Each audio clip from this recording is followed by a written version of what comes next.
Good afternoon, ladies and gentlemen, and welcome to the ESPI 15th Autumn Conference.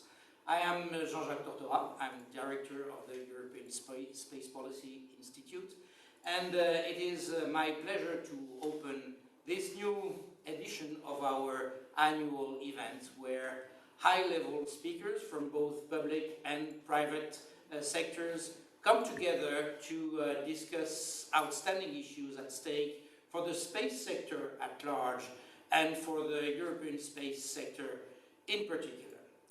So for those who are not familiar with ESPI, I would like to remind you that we are one of its kind independent think tank, 100% dedicated to space policy related matters, that we produce a number of reports addressing a broad range of issues.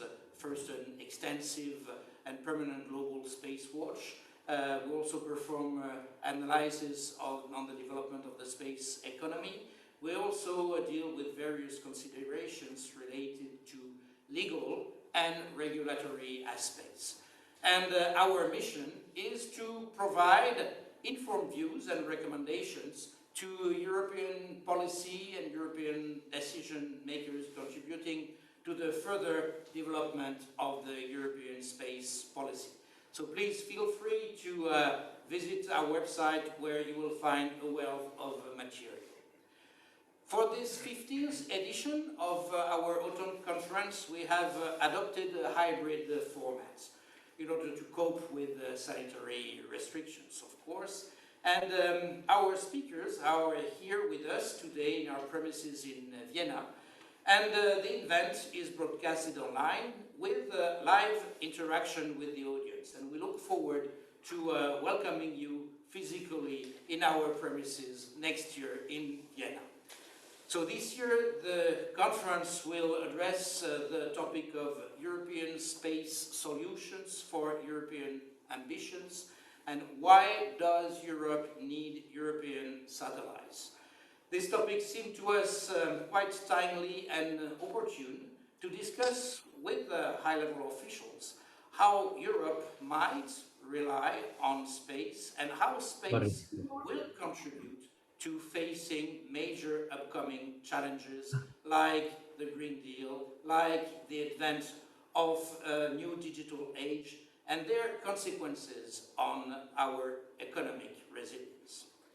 So the Autumn Conference this year will span across 3 days with one panel every day in the afternoon, and it will be organized in 3 sessions.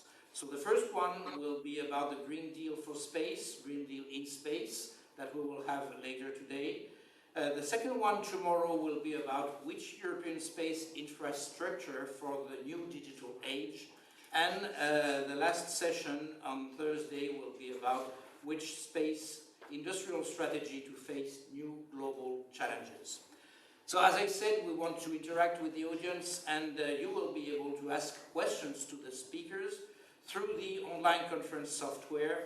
Please do not hesitate to make use of this, and we will pay all efforts to ensure that we will address most of them, or we will address them to the largest extent time allowing. To open the conference this year, we have the honor to have with us Andreas Geisler, who is head of Aeronautics and Space Agency at FFG, who is the Austrian Research Promotion Agency, and also head of the Austrian delegations to the European Space Agency. Very active recently with the preparation and publication of the Austrian space policy, and very active in many other respects. But I will rely on you to tell us more about all of your recent activities. So Andreas is also a longtime friend of ESPI and a strong supporter of our institutes, and it is my pleasure to invite you to share with us your views on the overarching theme of our conference, which is why does Europe need European satellites? Andreas.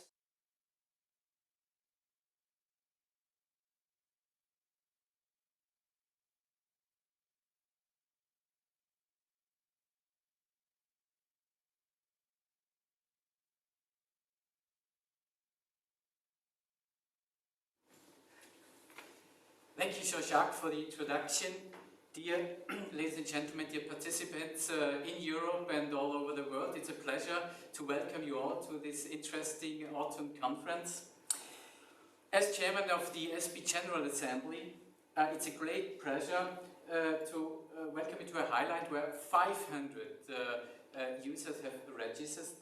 And I would like to thank Jean-Jacques Tortora and his team to having set up this conference in this specific format. We feel very well hosted here in Vienna, and we are really looking forward to a lively format, also under these circumstances. I would also particularly like to thank our new Director General, Henriette Spira, from the Federal Ministry of Climate Action, to be part of us today, because she will tell us more about the Green Deal aspects of Minister Leonore Gewessler that is not able to participate today. But it has been a very dense and intense week last week for the ministry. I would just like to recall 3 major milestones that have been achieved in a very short time frame in Austria. Minister Leonore Gewessler has concluded and already implemented a so-called climate railway ticket for the public. She has presented the new Austrian space strategy, which is focusing much on sustainability issues on Earth and in space. And she has, together with the government, concluded on a tax reform that for the first time also gives a pricing to CO2. So a lot of this is happening in Austria with regards to the Green Deal, and we're looking forward to your discussions here in the session of today. Transformation is at the core of what is going to be discussed and what is at the core of the European space agenda.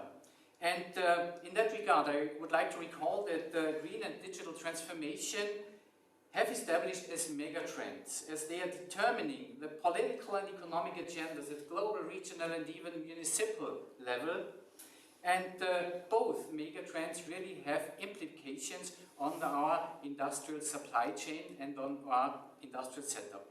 Europe is on the move in these days. I would just like to recall the ESA Agenda 2025, the EU Space Program, the EU Green Deal and the Resilience and Recovery Fund, the Horizon Europe partnerships and missions, Copernicus and Galileo coming really to the exploitation phases now, new space investments, the kicking off of Destination Earth and digital twins, a new funding paradigm for the European institutional launches, the funding for micro launches from the private sectors, and particularly from a sustainability in space point of view, also our space attachés in Brussels are coordinating the European space traffic management approach that is also building upon insights that have been established by ESPI and the ESPI team.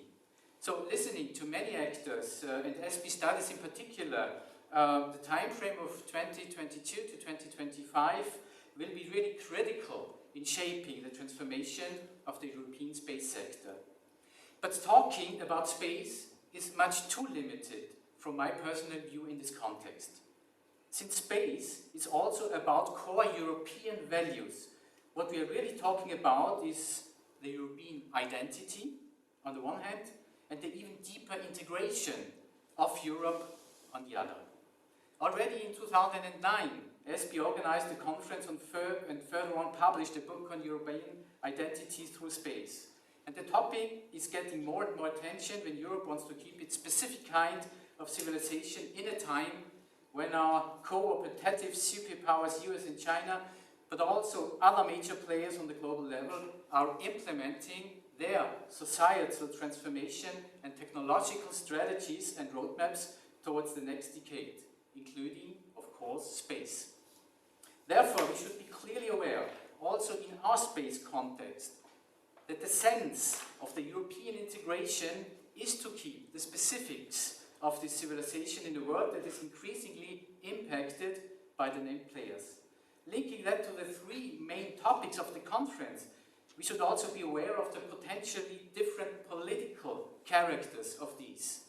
It is Green Deal is strongly about the hope of citizens. It is based on strong societal motivation. In contrast, digital transformation is more of a necessity, a tool that does not come so much as a requirement from the citizens per se. The same may be true also for the evolution of our industrial strategy, which probably has to be a masterpiece of competition between mainly national actors on ESA-EU and international level. And is also related to the question for how much demand of space services the European public is willing to pay. ESPI has a lot to offer. Specifically, in my role as chairman of ESPI, I want to recall that ESPI has already come up with specific reports to many of these topics. To just name a few that already have impact: business and policy perspectives on micro-launches, measuring space power, European space strategy in a global context, annual space venture report, Europe reports, evolution of the role of space agencies, and, as mentioned before, towards a European approach in space traffic management. In all these reports, you can find characteristics of a European identity and approaches for a positively connotated European integration. Ladies and gentlemen, building on this excellent heritage, which in the last years has been built up by Jean-Jacques Tortora and his team, and combining it with the new insights of this conference, will give us new guidance for our common European future in space. Europe clearly needs European satellites and European launches, as well as European approaches for sustainability in Europe, in space and globally. It's also about the European way of life. I wish you all a very successful conference. Thank you very much.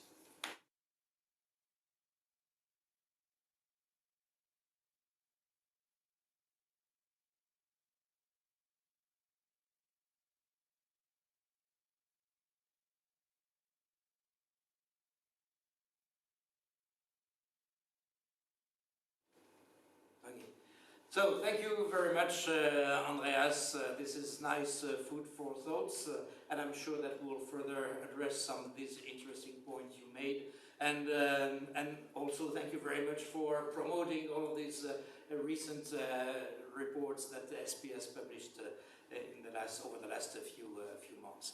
But now let's get to the theme of our panel today. So the panel is about European ambitions and solutions for sustainable development on Earth and in space.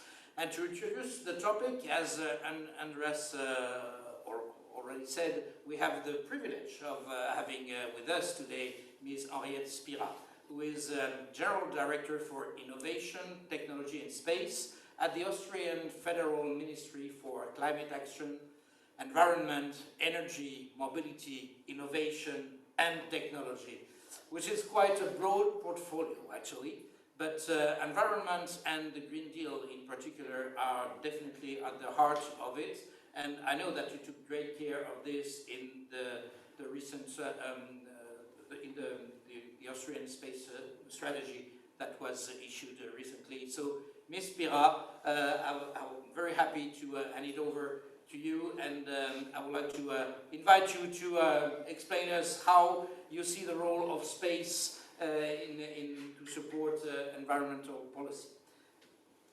So, Ms. Spira.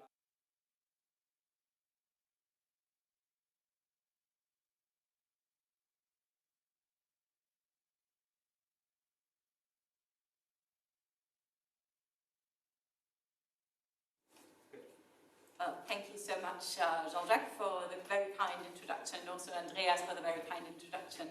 I'm supposed to say hello from Minister Gewessler, who cannot be here today. And indeed, as was said earlier, I'm the new Director General, Innovation and Technology in a ministry with a very big name, which means nothing else than a lot of use cases for space data and space technologies. That's the way I invite you to look at it. I'm indeed so new that I'm only in office for 2 weeks, but I had the pleasure to serve as Director of Science and Innovation of the Austrian Environment Agency before this job. And there, one of our teams, the remote sensing teams, worked quite a bit with Copernicus, so this topic is not all that new to me.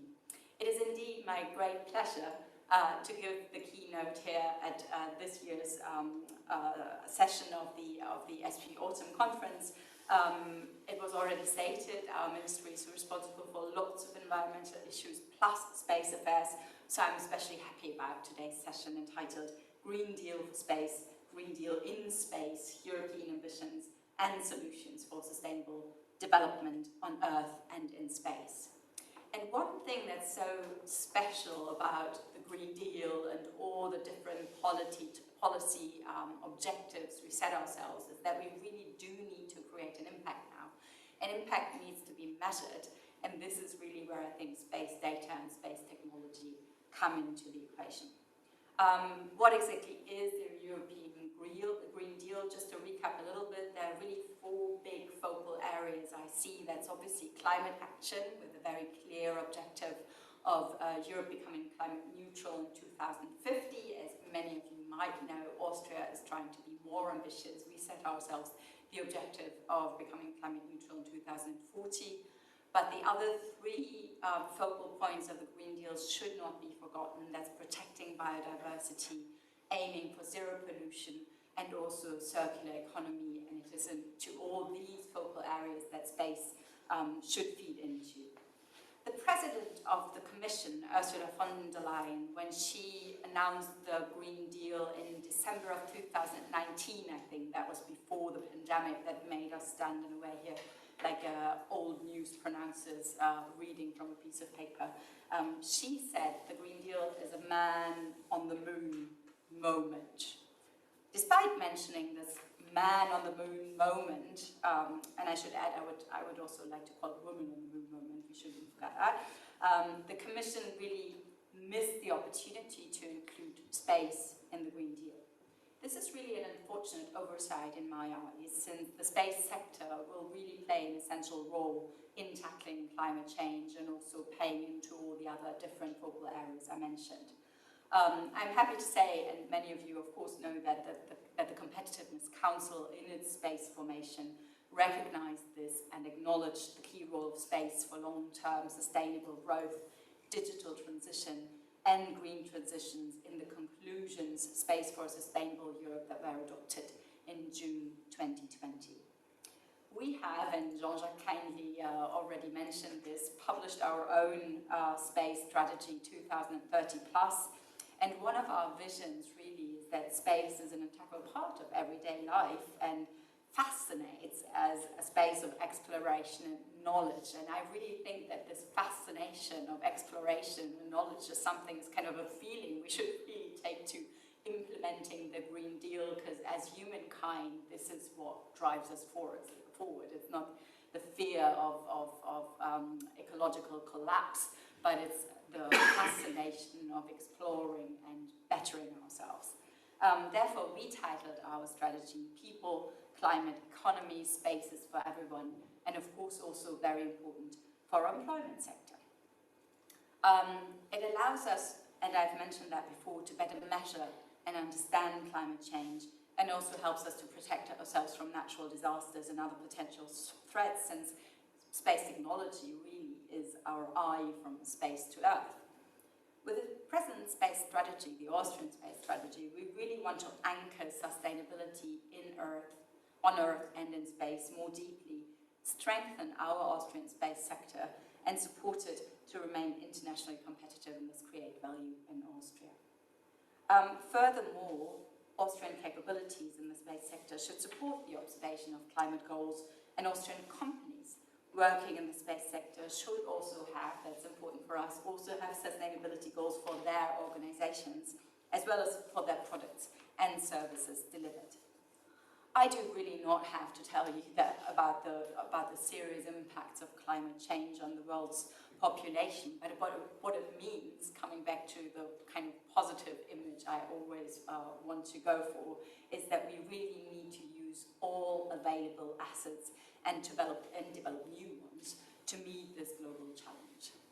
Space-based technologies provide added value to the way our planet is perceived and provide unique information that greatly assist in the understanding and management of climate change.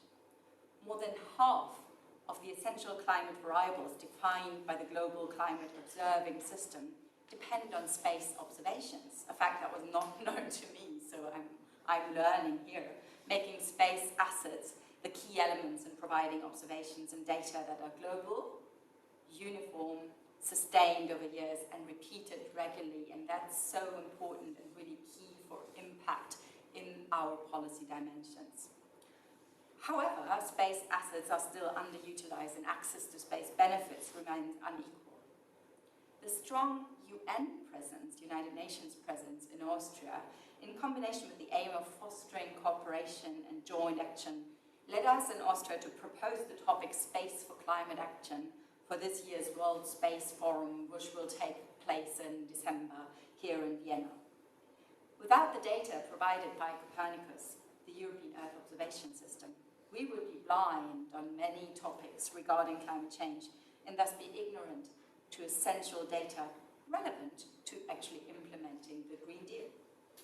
The space community is aware of the advantages of space technology, space data and services, and both Andreas and Jean-Jacques have mentioned this already. However, I think this was also mentioned, we really need to increase awareness about space technology, data and services vis-à-vis the citizens, yes, but also I had a very interesting conversation here at ESPI before this speech with a team working on a climate study, but also within our public sector, within my own ministry, raising awareness about all the benefits using space technology can bring to my colleagues working in the climate department and the environment department, etc., etc. Let me just conclude with a couple of examples of our national space applications program, because in the end it's all about concrete projects and getting things done. About some projects we are supporting in the development of services and solutions by using space data. Each successful solution of a social, environmental or business problem is an advertisement, of course, for what space can contribute.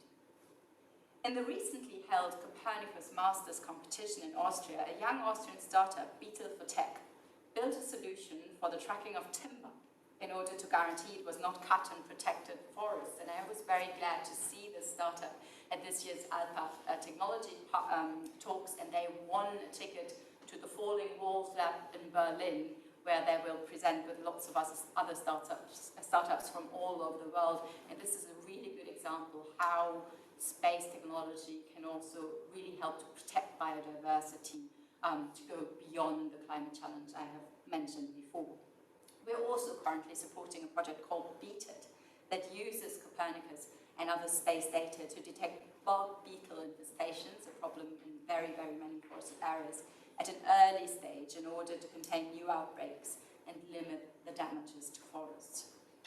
Furthermore, Austrian universities and companies are contributing to the Copernicus Climate Change Service in the field of hydrology and cryosphere. In particular, they're delivering data on global soil moisture and snow levels, as well as ice coverage products, and this again links to the zero pollution focal point of the European Green Deal. These very, very small excerpts of pollution, of course, are just a few examples of a whole range of great projects currently in development and supported by our national space program.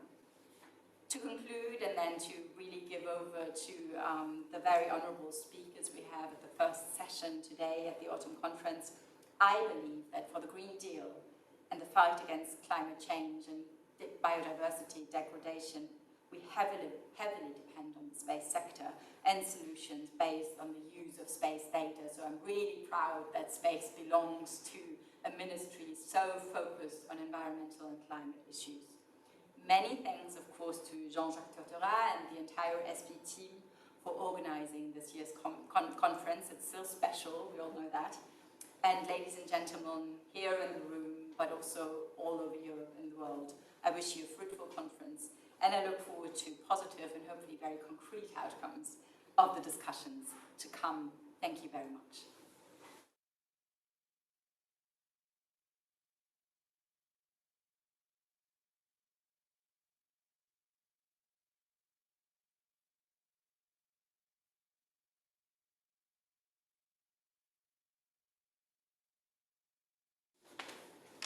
So thank you very much, Ms. Pira, for this, I would say, very informational speech, and it was really good to hear how high environmental protection, Green Deal, climate change are high on the political agenda of Austria, and very happy to hear that well, we foresee a great role to play by space in order to achieve these objectives. Now, I would like to give the floor to our second keynote, who is Isabelle Duvaux-Béchon from the European Space Agency. So Isabelle, unfortunately, was not able to be physically with us today. She had to attend some other important meetings with the ESA Director General. Isabelle is another good old friend of SP for reasons I will not explain here today. She is at the moment acting head of Foresight, Strategy and Coordination Department in ESA Director General Services. And Isabelle, so thank you very much for being with us today. And I would like to ask you the same question as I asked Ms. Pira, but maybe the other way around. Actually, space is obviously at the core of ESA activities. And what is the space or the place of Green Deal and long-term sustainability in ESA's agenda today, both on Earth and in orbit? So Isabelle, the floor is yours. Good afternoon to all. Thank you, Jean-Jacques. Indeed, Director General Joseph Aschbacher asked me first to be present, to represent him at the ESPI Autumn Conference, and then a few weeks later, he asked me to be present also at his management meeting that is being held yesterday and today. So I escaped from the meeting to be still with you, and next time I will promise I will be in Vienna, not this time. So, as Jean-Jacques mentioned, I'm acting head of this department, which is a department in Director General Services, and we have a lot of activities, and I will concentrate on this topic of sustainable development and just identifying here some of the challenges that are faced by Europe. You know them. I mean, some were mentioned by Director General Spira or by Andreas. Just to mention a few that are directly linked to sustainable development and to the climate change, to the carbon neutrality that we want to reach overall, at least in Europe, understanding and adapting to climate change, because it's not only knowing what's happening, but also how to adapt or how to mitigate, how to achieve these UN Sustainable Development Goals by 2030, and also, important point, limiting the effects of the crisis on Earth. And indeed, all these challenges can be supported, and are supported by space program. This is the traditional images that synthesize the activities of ESA, and all of them can support one way or another.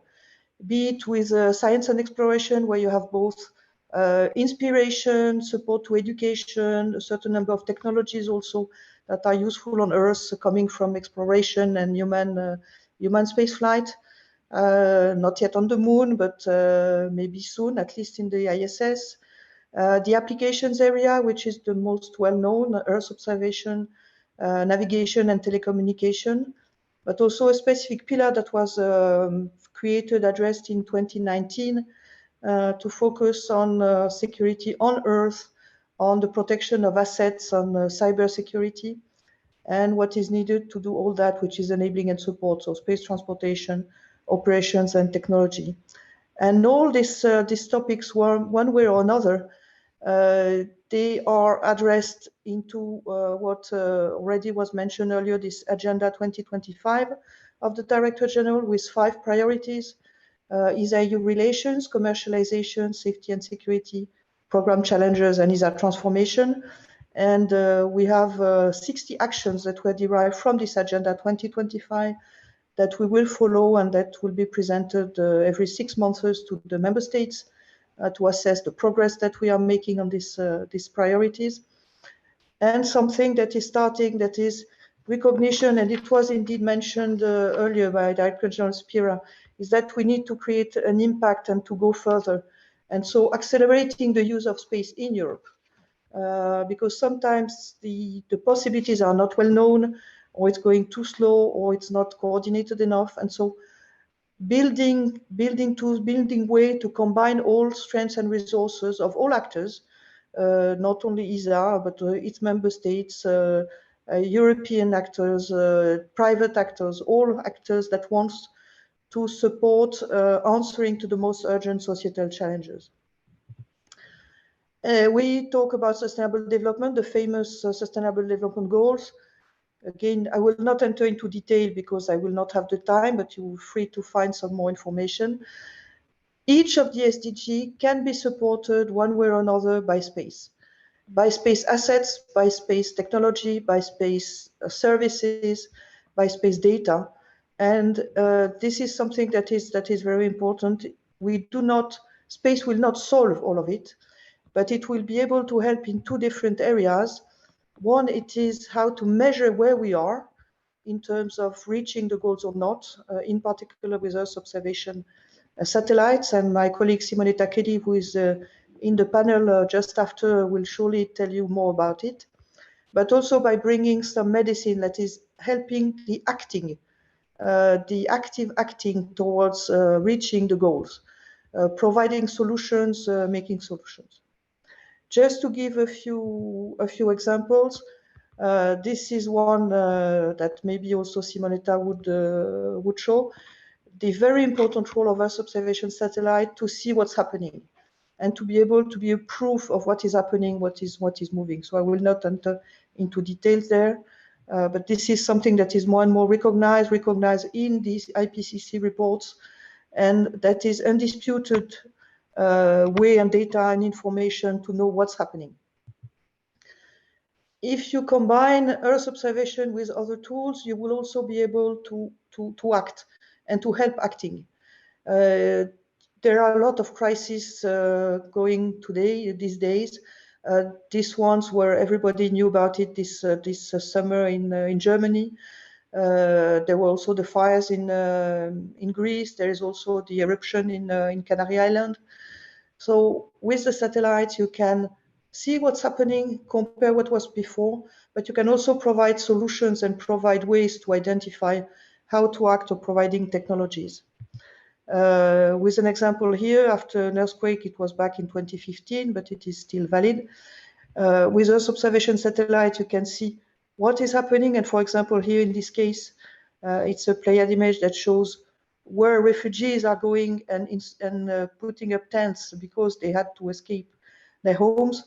And you can combine it with the identification of the number of people that are there. And so helping the authorities on Earth to define how they could be supported, what is the need, and the quantity of need to support them. That can be telecommunication means to be restored. This can be identifying the roads that are still available, identifying the quantity of doctors that should be there or the quantity of food. So it's very powerful tools if you combine all satellites means and technologies. Small example also here, sustainability at sea.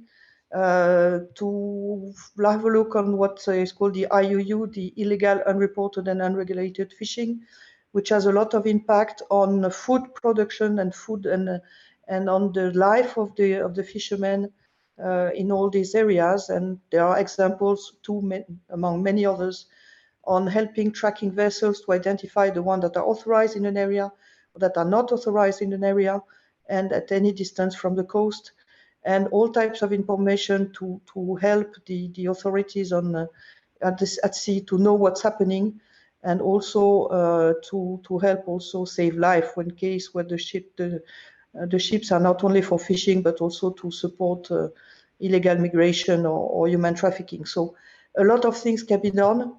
There are figures that are circulating in various reports that give an indication of what could be reached by going to this carbon neutrality, novel food production, connection. Space will not solve all of it, and space will be only part of the solution. It is quite difficult to identify the space effect but at least we know that a certain number of activities that are being done today or that will be developed will have an impact. If you help develop supporting connected cars, you will help saving lives. It will come with the satellite and with other tools. Food production, a lot can be done also to assess the quantity of the crops, how they behave, the health of the crops, the water quantities, all that. This can help reducing footprints and so on. So many ideas. I don't have the time here to go into details. But if you want to have other ideas, you can go and look into this catalog that was set up in 2018. That is the first of its kind, and to my knowledge, the only one in the world that is freely accessible, with a lot of examples. So we have nearly 900 examples today of VISA, and also we have some examples from the UK Space Agency. And Andreas, you are welcome to send your examples of what you are doing nationally that could be included into this catalog, because it is the purpose to grow it at least European way. This catalog should also be transferred into the coming UNOSA compendium of space solutions as a way to show ideas of what could be done and to give the possibility to the one who would like to find a space solution, space technology, space data, to find the right interfaces. And we have also a web page, and we have also a Twitter account to be able to help finding the information. But much more is, of course, to be done. This is what I wanted to say as terms of kind of keynote. Of course, Simonetta will tell you much more about the Green Deal, I'm sure. But it was just kind of appetizer for you, and that you can try to find more and try to go further into identifying how space can support sustainable development, Green Deal, and much more. And we are really developing this increased use of space in Europe, and you can all help. Thank you, Jean-Jacques. No, thank you very much, Isabelle, for diverting some of your time for us today, and looking forward to welcoming you in person in Vienna at the next occasion. So I guess we have now plenty of inputs to further nourish our reflections, and it is now time to open our panel discussion on Green Deal for Space, Green Deal in Space, European Ambitions and Solutions for Sustainable Development. And to discuss these exciting issues, I have the privilege to be supported by a very prestigious panel composed of first Simonetta Kelly. Simonetta Kelly, who is head of Strategy, Program and Coordination Office of Earth Observation Programs at the European Space Agency. We have then a number of representatives of the private sector, starting with Alain Bory. Alain Bory, who is a Senior Vice President for Business Development and Political Affairs at OHB. We also have Emmanuel Pajot, who is Secretary General of EARTH, which is the European Association for Remote Sensing Companies, an association very active in promoting the interest of this broad community of companies active in the downstream sector. We then have two other speakers who will more specifically address the Green Deal in space issue, starting with François Raffen. François, who is Manager for Strategic Planning and Analysis at IN Group. And last but not least, Luca Rosedini, that I'm very happy to welcome at ESPI for the first time here today, who is CEO and co-founder of D-Orbit, which is now quite famous, although still small, but growing fast, Italian company, and we will be very happy to learn more about your activities. But I would like to maybe start our discussion today with Simonetta Kelly. And Simonetta, I would like to ask you, I would say, a first icebreaker question, which is about how does or can ESA Earth observation programs contribute to achieving the Green Deal's objective. You have 5 minutes for that. Thank you, Jean-Jacques, and thank you, ESPI, for this invitation. We've heard about the policy context. Mrs. Pira from the Ministry and my ESA colleague have well set the relevance and the strategic relevance of space in general as a supporting tool for the implementation of policy at the European level and also in the worldwide context. We have the Societal Development Challenges approved in 2015 by the UN. Many of these 17 challenges are related to Green Deal, like climate change, food security, energy, resources. We also have the climate context with the UNFCCC, the COP21. They need to implement these arrangements, which are political arrangements where we basically have next step coming up in a few weeks at Glasgow. And you could see already this summer in the UN report, the 6th one, published on the 8th of August, really the relevance of Earth observation as a specific tool in support of some key domains related to climate change, typically the cryosphere and the one related to sea level rise. So Earth observation, essential, but essential today also for the Green Deal. In fact, the Green Deal is proposed as a way to transform the European Union into a modern, into a resource-efficient and competitive economy. And of course, it touches among various topics. We have the objective of 2050 greenhouse gases, so the first free continent, CO2-free continent, Europe. We have the use of resources. We have the circular energy, the circular economy. We have climate change, and all of that are things and topics that you can easily support in terms of measuring the impact with tools like the space one. In fact, we heard that we need measurements. We need long-term measurements over these areas. In climate change, you typically need 30 years of data.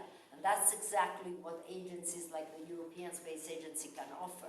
We do have data sets in our archives. And I think I would like to say here that Europe has today the biggest wealth of data related to environment and climate and meteorology in the archives available for all users worldwide. We have started to launch ERS-1 in 1991, and we do have today 16 satellites in operation, both from the science field and also including the Sentinel satellites from the Copernicus program. We have about 250 terabytes of data distributed to users every day of the Sentinels of the Copernicus family. We have 8 Sentinels already up and flying, all working flawlessly. And all of this data can support certainly the Green Deal challenge and challenges which are associated to that. I would like to say that Copernicus has been certainly a game changer in Earth observation. It's a joint endeavor with the European Commission, but it's passing from the dimension of a research one, which was the one we had before with satellites like ENVISAT, to an operational dimension. So today, Europe can grant long-term data sets, consistent data sets, similar data on different regions with a very strong high-frequency revisit time. And we have the next generation coming up.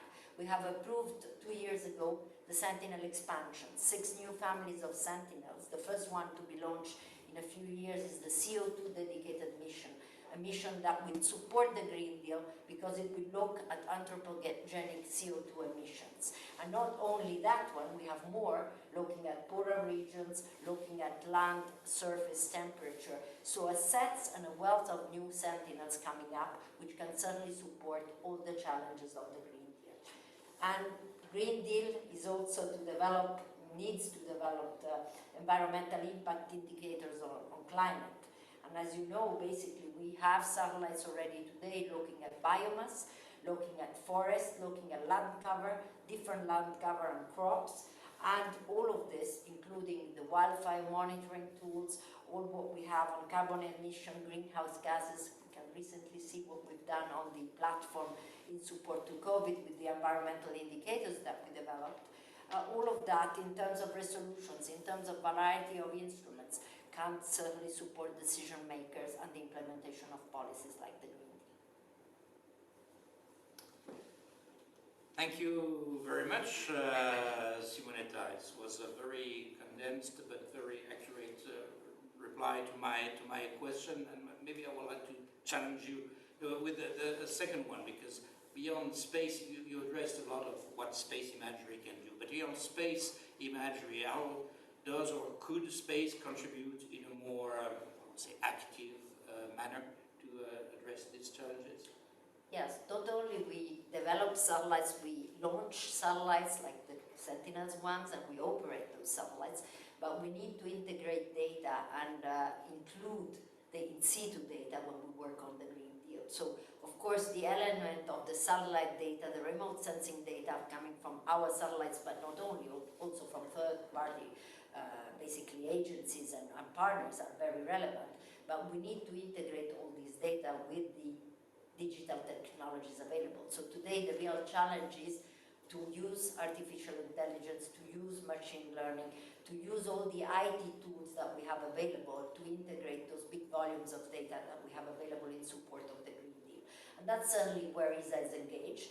And also we are very much engaged in the development of the climate variables. So supporting the climate variables, we know there are more than 50 in the context of climate change, with space data and integrating those space data from different sources in support of these indicators related to climate. And I would say, last but not least, we do develop toolboxes, dashboards, infrastructure that allows all types of users worldwide and in Europe to access those data and products which are tailored to their use and their needs. That's exactly what you need if you want to implement a Green Deal policy. You need to have a clear product that helps you to rationalize your land planning, your agriculture exploitation, your resources use, and all of that can also be done if you organize good access to the data, to the products that are tailored to the users. Finally, last but not least, we have a new initiative. We're working on something which is called Digital Twin Earth. It's going to go to next ministerial as a program proposal. We also have a collaboration just started with DigiConnect in the context of the European Commission called Destination Earth. The plan is to develop a digital twin of the Earth. We have today 2 case examples which are worked on together with UMETSAT and ECMWF. One is on climate change and the other one is on natural hazards. The idea is to integrate these volumes of data into prediction models using high computing facilities and give everybody a view of not only how the Earth is today, but how the Earth can be in some time.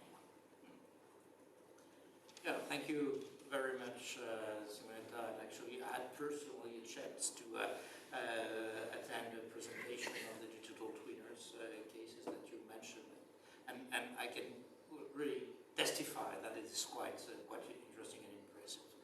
But now I would like maybe to turn to our second speaker, and maybe to remind also our audience that they can feel free to ask a question in return through the Zoom software, and including questions that you will ask to Ms. Henriette Spira, because she made us the honor to stay with us to also participate in the Q&A session at the end of our discussion today. So next speaker, Alain Bory.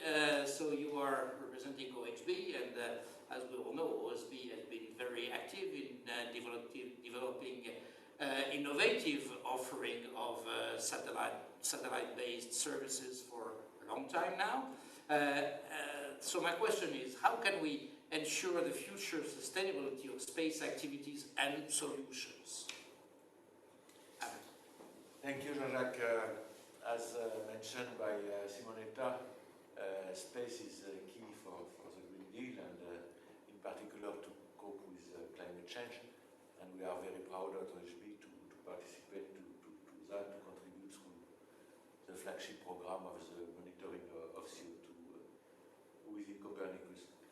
But this key role of space for very important applications for the citizens cannot be threatened by any unavailability, I would say, of satellites. And so the Green Deal is also in space. Green Deal in space, it means that it deals with the sustainability of space, and this is an absolute prerequisite, of course, of to continue for our country to be able to use the space.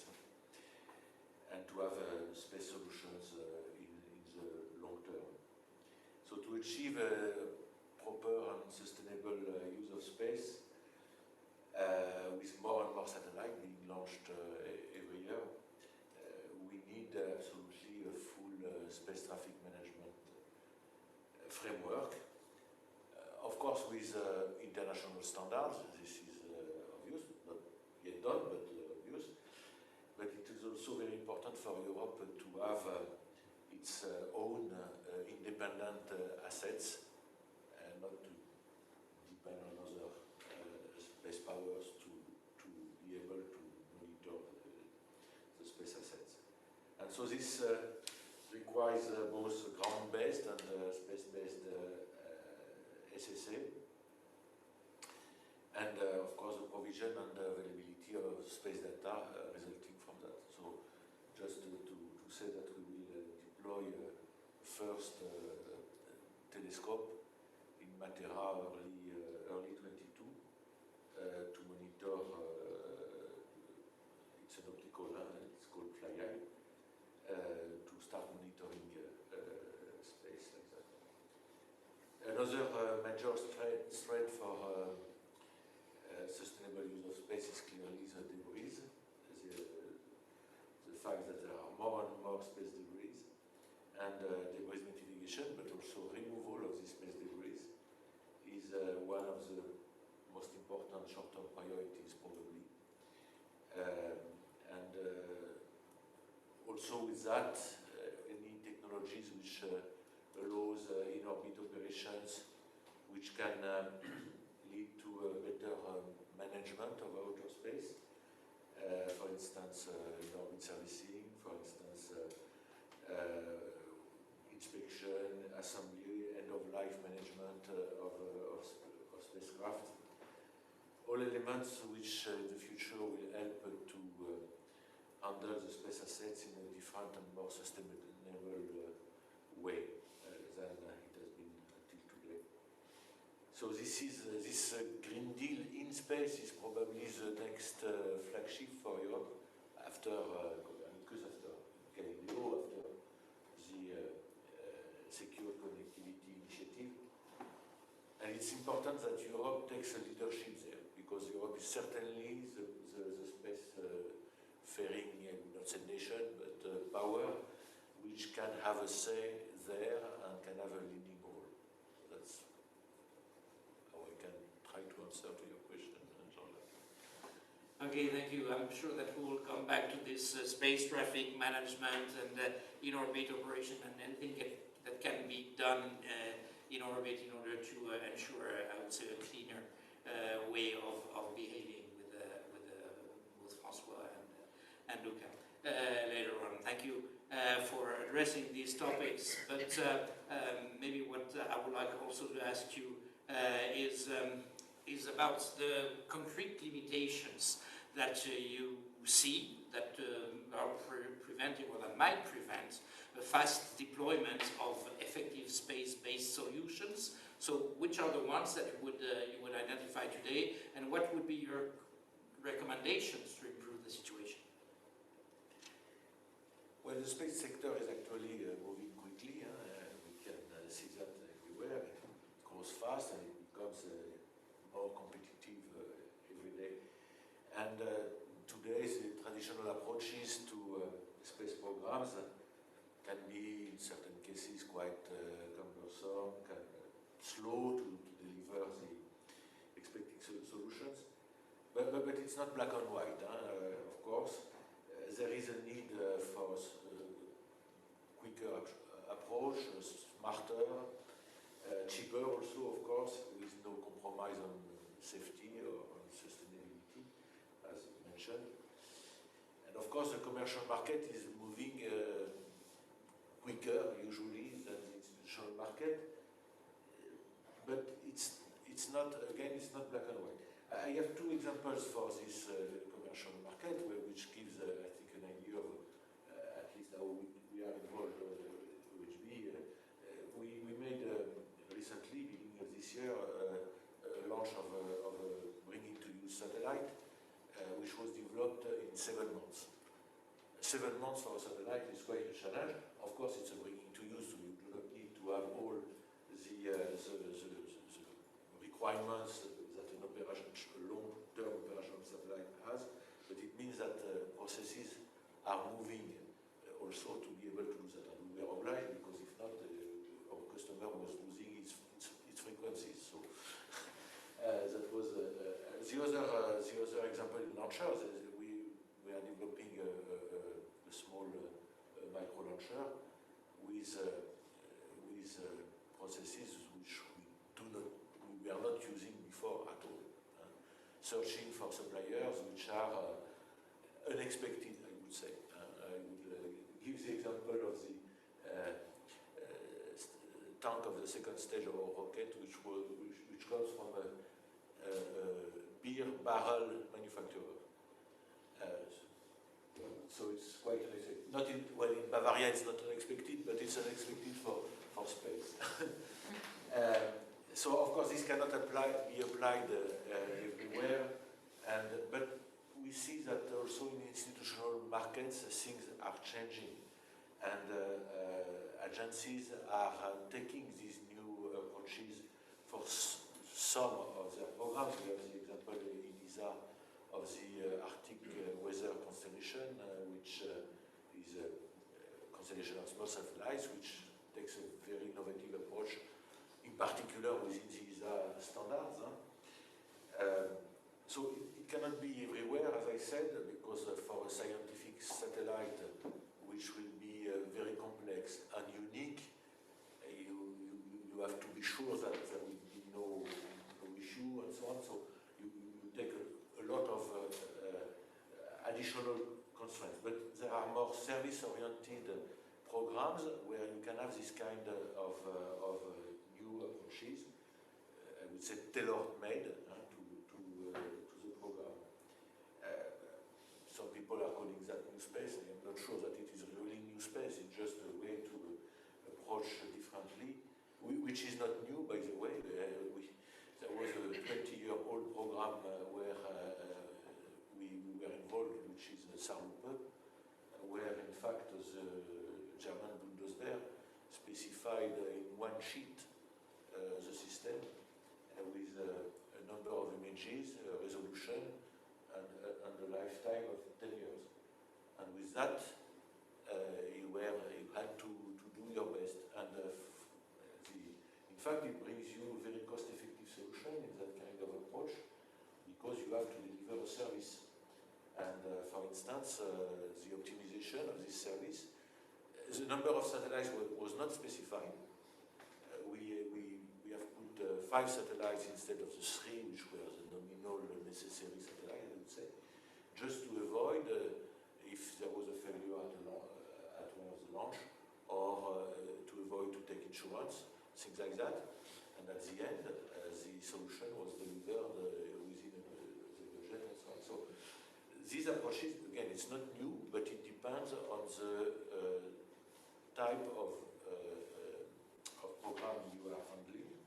And I think what we see is that the customers are becoming smarter and smarter in terms of the way, and pragmatic in terms of the way they approach these programs. Okay.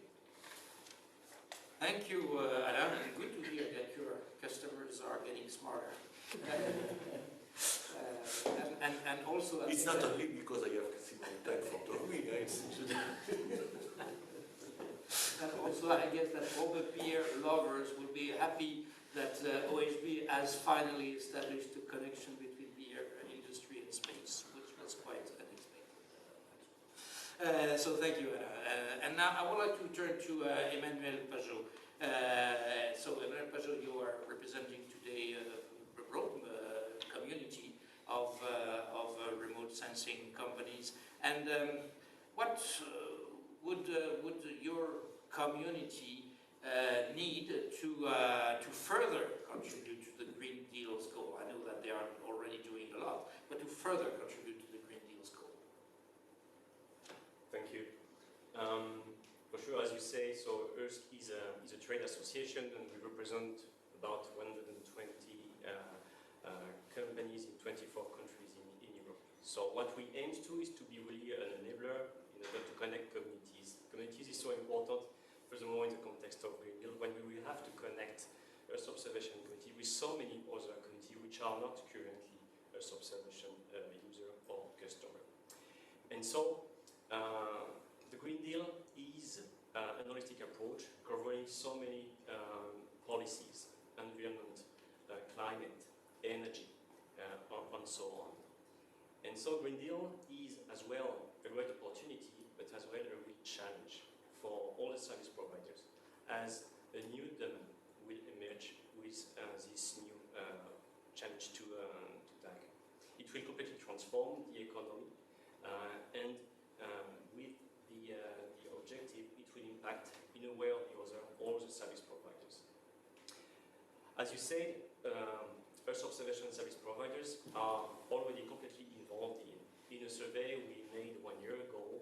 About 25% of companies already delivered services which were in a way or the other connected to at least one of the SDG.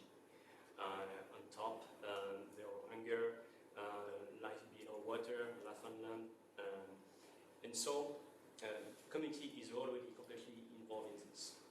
What are the needs? If we want to start with the basic, I would say need to ensure the continuous access to data, including very high resolution. Very high resolution needed in order to develop additional services for environmental monitoring and accounting. Access to tools as well. Tools in order to process the data, very diverse data. And one of the key elements we collected a few months ago was that, for example, this AI we all speak about is really important. Most of companies already agreed that AI is a game changer and has to be developed. But 2/3 of companies say we do not have the skills, we do not have the tools. So this is a challenge, and this is why there is a need to fill. And then, I would say Green Deal or not Green Deal, it would be more or less the same for two aspects. The two main barriers for the growth are the market acceptance and the access to users, new customers. And in the context of the Green Deal, what we can see currently is that there is a lot of different hubs, knowledge entities, which are emerging, which is really great in order to stimulate the understanding, the awareness of the current capabilities.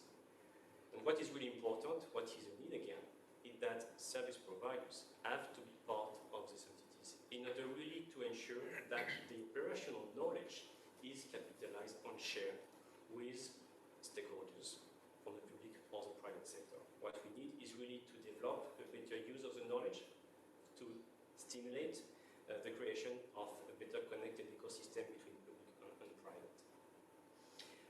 We really want to avoid duplication, for example, of services. About the new needs, we really need to understand who will be the user. The policies which are defined, the goal will create a lot of different new category or typology of users. We need to understand what are the specific expectation, requirement, in order to ensure that we can deliver the services to them.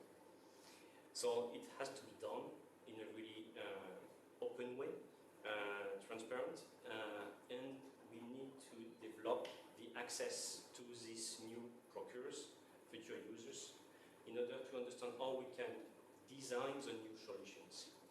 For example, we really are in favor of the development of PCP, pre-commercial procurement, in a way to develop solutions which will fit the need of the users. The Earth observation ecosystem is really rich, and amongst the different initiatives or programs, what was previously mentioned, Digital Earth and Digital Twin Earth. These are great opportunities again, and we would like to have a better understanding of what they are. All private sector, for example, could contribute to this. How could we ensure that some of the tools or the services could be integrated in order to create added value for this? The aim of all this is really to build what we call the research to business approach. In last point, maybe it's about the climate change. It's global, and we have to go global. And companies, service providers, really want to go out of their domestic, out of EU. And for sure, we have in Europe a lot of capabilities. We can see the growth of the sales out of the domestic market, out of EU. It has increased. We will publish in the upcoming days the new industry survey to show this. So there is a lot of value here. And what we really need is to have an additional support from the European Commission, European Union, in order to go further, to really develop these new standards, which could be used by other countries in order to expand, to grow, to develop the market for companies. So it is a real challenge, but it is an incredible opportunity. We have to co-design it all together, and we are really happy to contribute to this and to continue to develop new capabilities based on the new assets. Thank you very much, Emmanuel. So I guess that it's a lot about reaching out to the users and better understanding how to address their needs. So understand the objective. Now the how probably is something, how to do that is probably something that we might discuss later on today. But before that, maybe I would like to ask you a second question, which is about the near-term perspectives. So within the next few years, in which directions would you expect the European remote sensing sector to grow, to be the most successful?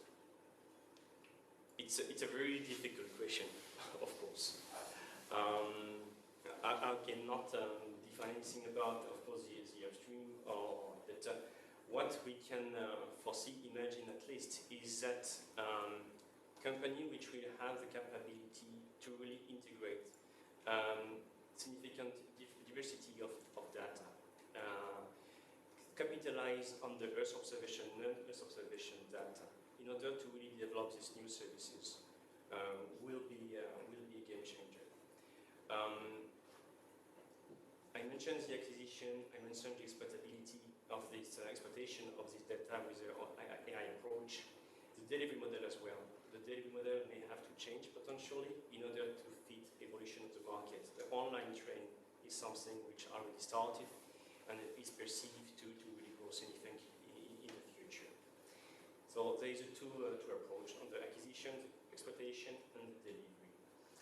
But then will come the new players. We identify for several years that what we call integrated users, which are large companies, which do not come from Earth observation initially, but more from the market side, have developed some skills, have potentially acquired some company, and are developing significantly. So this will launch a question: what will be the position of the current Earth observation service providers compared to these new players? Are they going to define a business partnership? Are they going to be merged, for example? And this is a question we do not have yet the answer, but we will follow this. In terms of market, if we want to enter into this, for sure, defense and security is and will probably be the main market again for quite a long time. But all what is linked to agriculture and environment will continue to grow as well due to the significant pressure and all the opportunities that link to the different evolution. But one I would like to stress maybe is some markets which are changing, evolution, transition. For example, the oil and gas was a really important one a few years ago. They have completely changed. Now we speak about energy, we speak about transition, we speak about biomass, we speak about renewable energies. These players were really mature with the Earth observation capability, already developed a lot of internal knowledge as well to integrate this.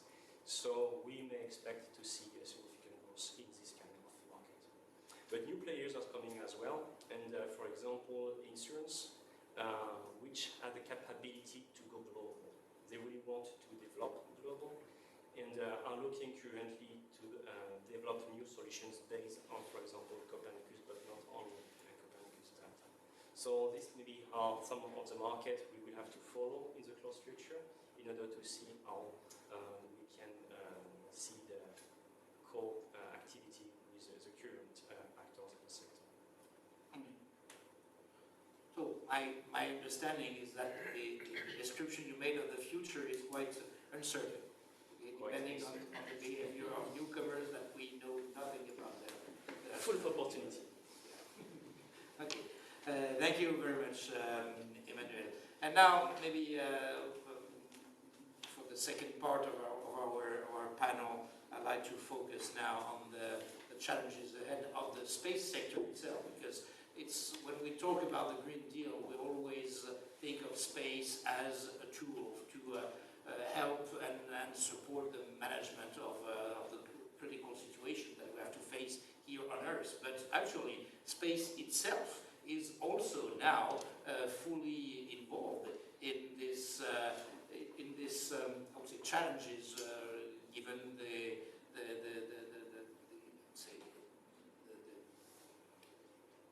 very intensive exploitation of some of the space resources, which are actually quite limited. And I would like maybe to start with François Raffen. So you are representing Iron Group, which is a space transportation company, which is sensitive to this degradation of the space environment. So, according to you, what are my first question to you would be, what are this new configuration, this new situation of space? What kind of new challenges is it creating for space transportation companies, and how far is this a concern for Iron Group?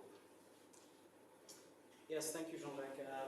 Before answering your question, I would like to take a pause to recognize the pleasure that I have of being here in Vienna in person, rather than in front of my computer screen.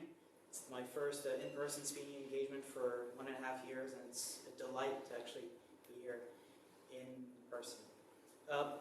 So a lot has been said about space as an enabler to reach the Green Deal objectives, but as you mentioned, the space domain in and of itself has become a challenging environment. Mainly because of the breakneck pace of change with an ever-increasing number of actors and objects in space, and lack of commonly agreed upon rules of the road.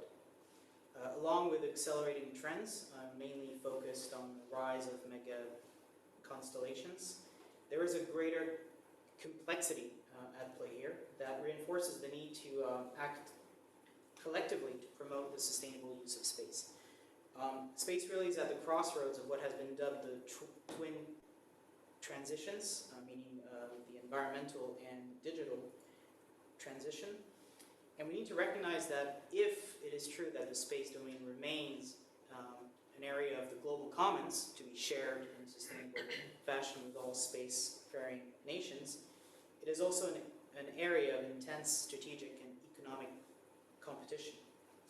As a space transportation company, this is of course of the utmost importance to us, because reliable and safe access to space is our core mission.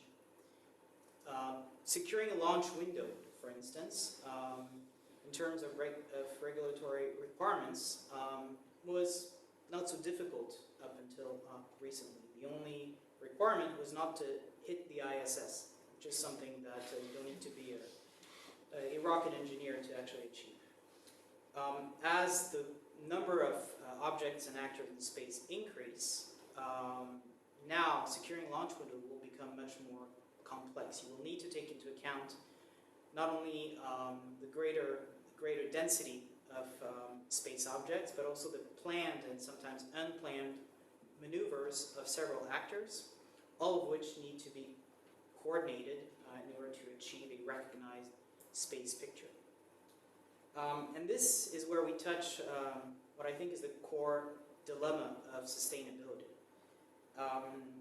You need to balance environmental sustainability and environmental responsibility with economic viability and strategic lucidity. By this I mean that space today is growing very, very fast. It's currently fast and loose, but we need to slow down and take stock of the rising risks linked to a growing traffic, but also the presence of, let's say, reckless drivers in space. So how do you reconcile the need to go fast with the need to slow down? Well, there are two solutions. You can either stand still, or you have to implement realistic and pragmatic short-term approaches to develop long-term sustainability ambitions. The state of play today is that the growth of the space ecosystem is driven by mega-constellations. And the problems in space, as is also natural, are also linked to that same trend. If you take recent data that has been published in the press, Starlink satellites, talking about, of course, the SpaceX constellation, they're involved in about 1,600 close encounters between two spacecraft every week. That's about 50% of all such incidents. If you remove the close encounters between the Starlink satellites themselves, that's about 500 close approaches every week. And we're talking about currently 1,700 satellites out of a planned 12,000 satellite constellation. Once fully deployed, the Starlink constellation is calculated to account for 90% of all close approaches. We need to take stock of what this means for us as space stakeholders in Europe. We need to take stock of this regarding the need for space traffic management and also for the underlying space situational awareness capabilities that are necessary to actually implement and monitor any kind of space traffic management environment. If we want to reach this, we need to also face the reality that today, the economics of the mega-constellation ecosystem far outweigh the need to implement STM regulations and enforce debris mitigation rules that could limit or hamper the growth of such a market. What you have today is only self-imposed rules and then coordinated, limited national regulations. And that's the recipe for status quo. I hope that we can move beyond this, but as long as the economic benefits of a largely unregulated space domain remain greater than the economic liability of an increased risk of collision, the willingness to implement constraining and costly regulation mechanisms will unfortunately remain low. Okay, well, thank you, Francois. Actually, just confirmed what I suspected, that actually the pressure on the use of space resources is creating similar problems to what we have to deal with here on Earth as well. But more, I would say, concretely, what would be your recommendations to properly address these issues? So there is no silver bullet. There is no single easy solution to what is a complex issue. However, I believe that we can realistically find ways forward regarding solutions. It starts by what has been highlighted very interestingly in an ESPI publication released in January of 2022 regarding space traffic management. The ESPI paper stated that the approach that could be implemented in Europe was one of building blocks, three of them: policy one, capability, and the regime element. If we tackle in a systematic fashion and in parallel all three of these elements in Europe, we will be able to move forward. It starts with regulatory incentives. There is, of course, a variety of possible schemes that need to take into account the variety of stakeholders in Europe, but they need to develop elements of mandatory regulations and encourage voluntary compliance. ESA's Space Safety Initiative and the Net Zero Space Debris Policy that was recently touted by that he said, Director General, is an interesting development in that respect. The work that is being done also within the ISO technical standards is another interesting and concrete element. The goal is to actually embed STM requirements in the technical standards moving forward to make sure that the way we conceive, design, launch, and operate our future space systems at the core take into account those requirements. The other element is the use of technical solutions to actually independently track, monitor, and analyze space activity. I'm talking, of course, about SSA data and services. Currently in Europe, you have the EU SST Consortium, which is a voluntary consortium of member states that try to pool and share existing assets to develop an initial core of services that can be useful to space operators in Europe.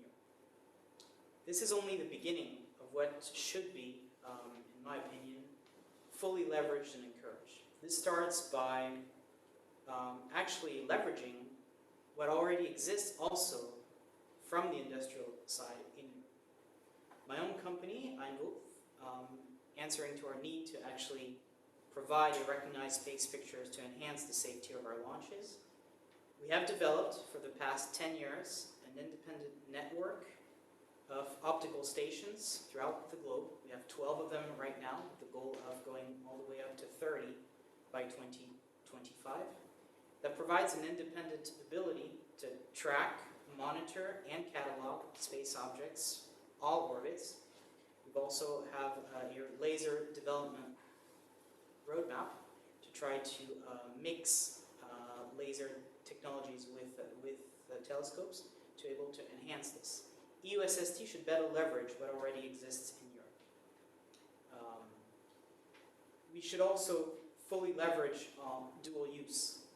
The EDIDP programs and the European Defence Fund beyond this include capability development for SSA sensors, and also, perhaps even more importantly, to address the issue of command and control. It's one element to develop an independent access to data.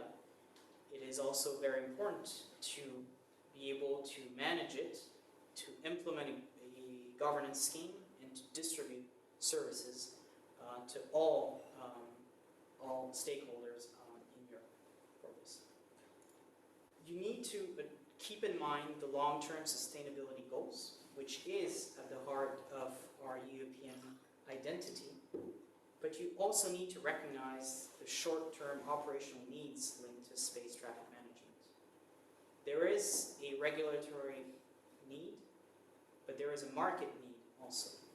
And currently, from a commercial standpoint, market pressure is coming, whether we like it or not. Key interesting example is the insurance market. Some insurance underwriters are increasingly wary of actually providing coverage due to the rising risks of collision in space. We have certain examples. Tomorrow, operators may have to subscribe to ever more costly insurance premiums or fully rely on intrinsically limited state guarantees, such as one provided, for instance, by France's EPI. There will be, coming from the point of view of a launch service provider, an increased advocacy to obtain collision avoidance analysis for each launch from the best data source available, using the most stringent regulatory framework, both of which will be American, unless we as Europeans do something collectively about this. This is of course likely to impact the satellite operator's choice of launch service providers, thus potentially reducing the competitiveness of the European launcher families. The other possibility is of course risk mitigation by demonstrating the ability to have access to the same reliable data set and STM service. While the US is currently busy setting up such a framework, the EU should and could should do the same, or run the risk of tacit dependence on US strategic and economic priorities. We've talked about it regarding launch service providers, we've talked about it regarding mega constellations. The future development of on-orbit services will also require the same quality of STM in order to implement and monitor rendezvous and proximity operations as we move forward in the next phase of the new space age. So Europe, I believe, needs to move beyond simply sharing awareness of the risks, which is currently the case. There is a variety of initiatives at ESA level or at the Commission level to raise awareness and to make sure that people all know what STM carries in terms of challenges. But we need to move beyond this, and this starts with bolstered SSA capabilities and pragmatic STM incentives that needs to take into account both the regulatory approach, but the capability-driven approach. Thank you very much, François, for putting forward a number of, say, reasonable ways to handle this situation, further develop and progress in the right direction. Thank you, by the way, also for stressing this SP contribution that we made a few years ago with these reflections. But no magic solution. No silver bullet. So now, this is with hope that I turn to our last speaker, Luca Rossettini. You have created and founded this company, D-Orbit, and actually a radical approach in order to tackle this issue of space debris is active debris removal. So you were quite visionary in creating D-Orbit to address this issue years ago now. And the dramatic surge in launches of LEO satellites or with the deployment of the constellations mentioned by François offers promising perspectives for the development of your business. So what do you think that active debris removal can be the technical and magic solution to ensure the long-term sustainability of outer space? Wow, yeah, so first of all, thank you for the invitation. It's the first time for me here. It's really a pleasure and a very interesting conversation. So, and just to answer to your question, yes, probably we were even too much visionary at that time, you know, talking about space logistics and transportation between planets.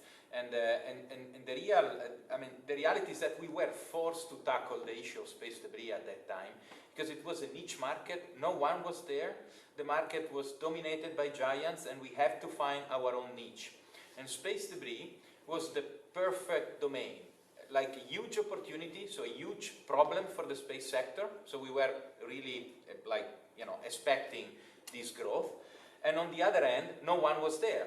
So we had the chance to start our business there, developing the technology that, by the way, we are still using in our cargos that we have in space. So let's say we were in some way going that direction because we thought that it could be a good start for the company and a huge market in the future. The reality is we had a very hard time actually, because from one side we couldn't work with institutions with that because we were not part of an institutional program.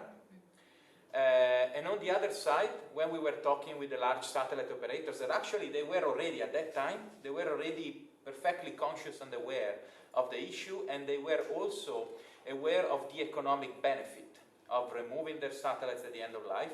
On the other hand, they were quite skeptical that the company just started could, stay alive for 10, 15 years with a device installed on their satellites. I remember they say, oh, you want to put a bomb on my satellite to remove it at the end of life, and you will be here in 10 years to push the button.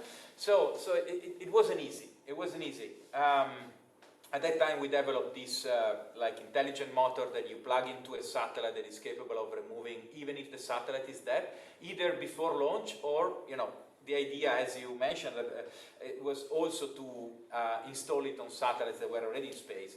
But only recently, I have to say, something happened, right? With this, all this new space movement, as was just said, an increasing number of satellites launched in space and the mega constellations. And the interesting aspect is that these mega constellations, so everybody is aware about the space debris problem. Everybody is aware, but everybody is also busy sending satellites in space today. And what is coming is not there yet, but is coming, is the awareness of the economic benefit. That is, I think, where the active debris removal can make a difference, right? So if we identify what is the economic benefit, and most of the satellite operators are already thinking about that, then we have a solution. I mean, active debris removal is not one technology. It's a framework of potential solutions. And actually, the more we work in the space sector, the less the technology will be relevant. It's the business model. Because if you are talking with these, large constellations, what really matters is the type of service that you are going to deliver to them at which cost, right? So it's how you sell the results of the technology that you develop, and this is how the market is changing. So you asked me about the solution. Well, what we are seeing is that active debris removal is definitely probably one of the hottest topics right now. It's trendy, right? So it's everybody is talking about active debris removal. We believe that step one, whatever is launched in space shall be removed at the end of life, 100%, not 50%, 30%, or maybe we are lucky 25 years after we remove it. Second step is clean up what else is there. And third step is more science fiction, right? So reuse what we are cleaning up to go towards orbital manufacturing and so on. So now we have the possibility of working before getting to space. Then when active debris removal will be available, we will have the possibility of having both the hybrid strategy, so having what I define orbit clearance. So you remove immediately out of the orbit the satellite that is not working anymore, not much, like 10, 20 kilometers. Then you have the time for the active debris removal company to go and complete the job.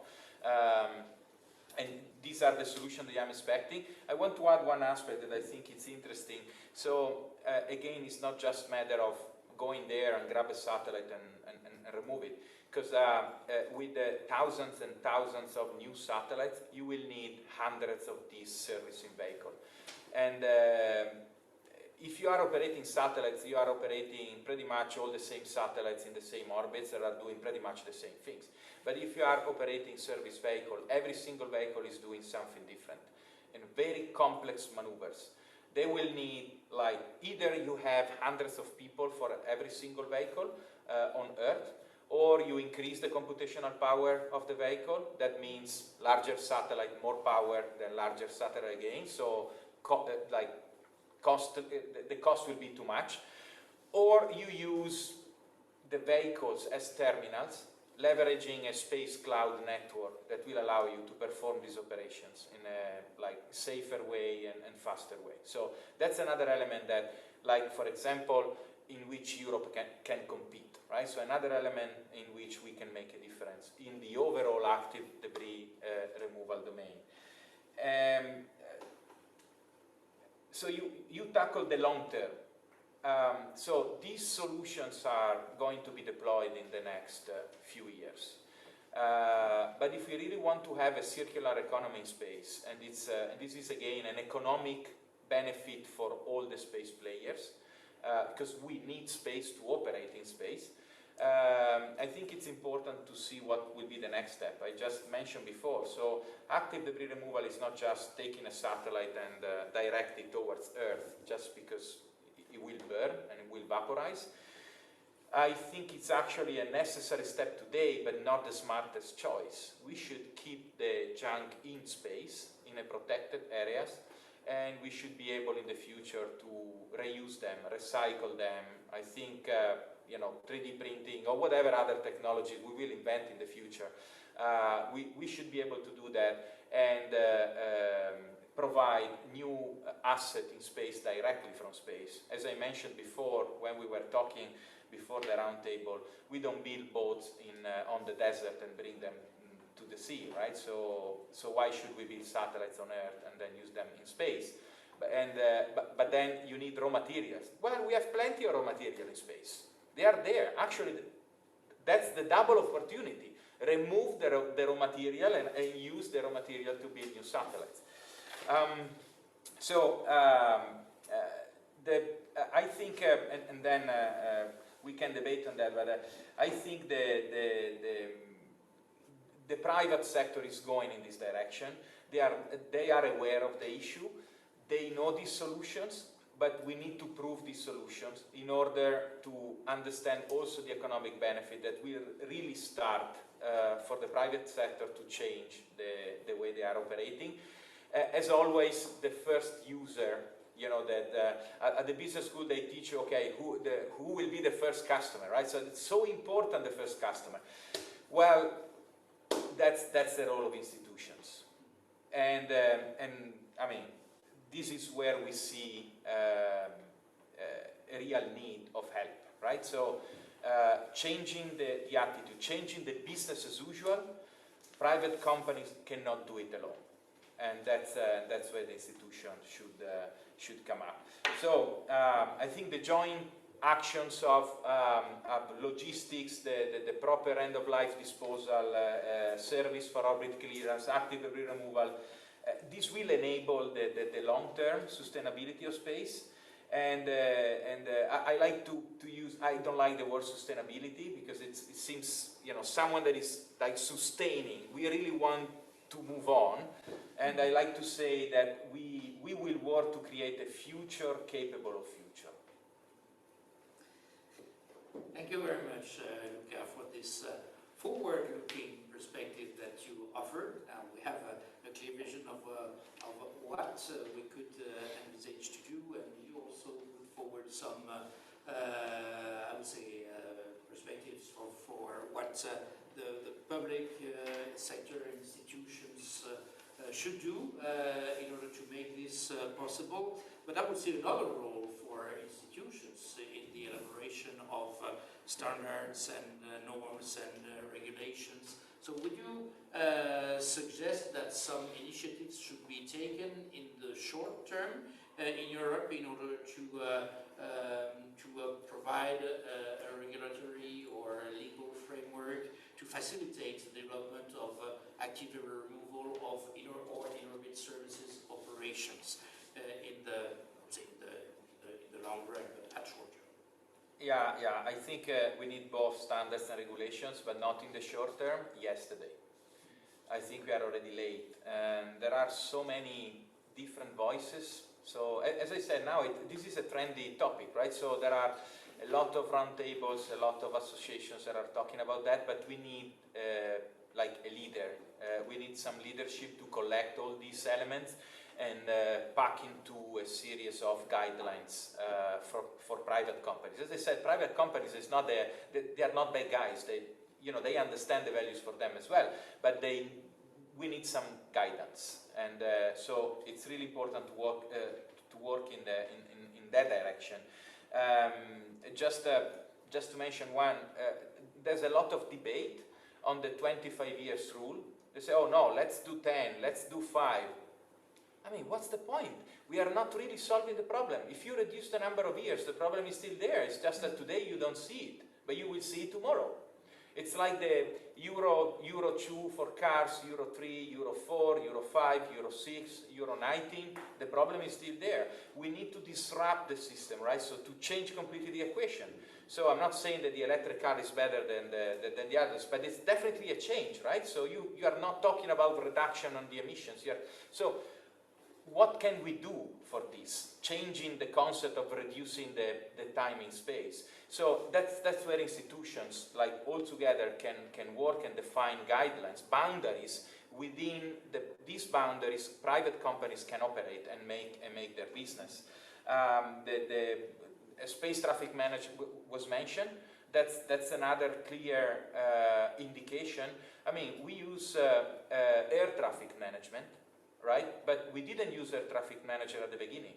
So if we see the trends of other sectors and how they evolve, it's clear how the space is going to evolve. But if you look at the timing, we are already late because space is really moving very, very fast. So that's why I see that I really feel an urgency of having this. In terms of standards, another aspect on the regulations, it's someone mentioned before, I don't remember, one of you two guys, you mentioned the incentives, right? So I would add also incentives, but also penalties. As I said, private companies are not the bad guys, right? But they are private companies. Their main goal is to make money, right? So I pay every year in my apartment, I pay a fee for the municipality to take out my waste. I pay taxes for dealing with that, and the taxes are used to like create a better environment in which I live and I operate and I go to my company every morning, right? So why not in space? Why satellite operators are not paying for like the detection of their satellites in orbit right now, or for leaving the garbage in space? So if you mention that, say, oh yeah, but you are increasing our cost, we are not competing. That's why we need to do it at a global level, right? And it's so obvious and so logical that it's just a matter of time and finding leadership that actually drive this change. In terms of standards, that's a very, very important aspect, especially for active debris removal. You need standards for all the new satellites that are going to be created to make sure that it's easier and easier to grab them, because this impact the business model again. So you lower the cost, and the satellite operators can have access to this type of service. But you need also some standards on how the new type of satellites are going to be built in the future. Because you don't want to just waste one satellite just because you have lost, I don't know, the power generation, right? So why not go in there and fix it and remove it, just that part? So I think this is going to be helpful. Another standard that I think it's interesting, again, related to the future, is if we need to recycle these satellites, it will be way easier if they are designed to maintenance and not designed to cost. I mean, it's subtle, it's slightly different, but if you design to maintenance, then you can disassemble them. So this is where the standards should really provide the benefit.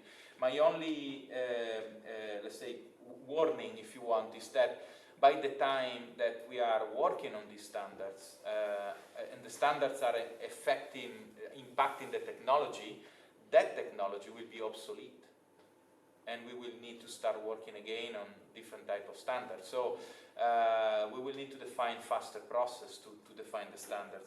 The last point is, if we put together standards and regulations, then we need to work on different model also between private companies and institutions,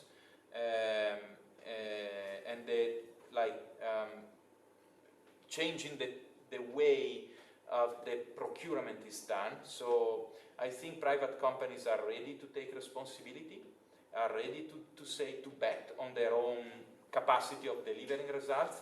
If on the other side of the table there is an institution that is capable of saying, okay, show me that you are able to do that, and then I buy the service from you. This will speed up the adoption of active debris removal, of all the mitigation strategies and so on in space. This is really a key aspect. Thank you very much, Ricardo. Plenty of things that we would really need to further discuss. But before Henriette, you need to leave? Okay.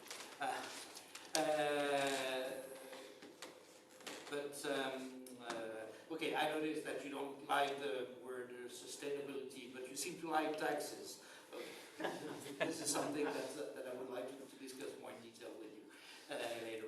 But I would like to thank you for that. I would like to just conclude this panel and now open the Q&A session, because in the meantime we have received a number of questions from the audience, and a few of them are quite interesting. And the first one is about the COP26, the upcoming COP26, and the question is about the solutions and the messages that the European Union, that ESA, that industry could present and put forward all together to ensure that policymakers are aware of the benefits that space systems can bring to support the European Green Deal.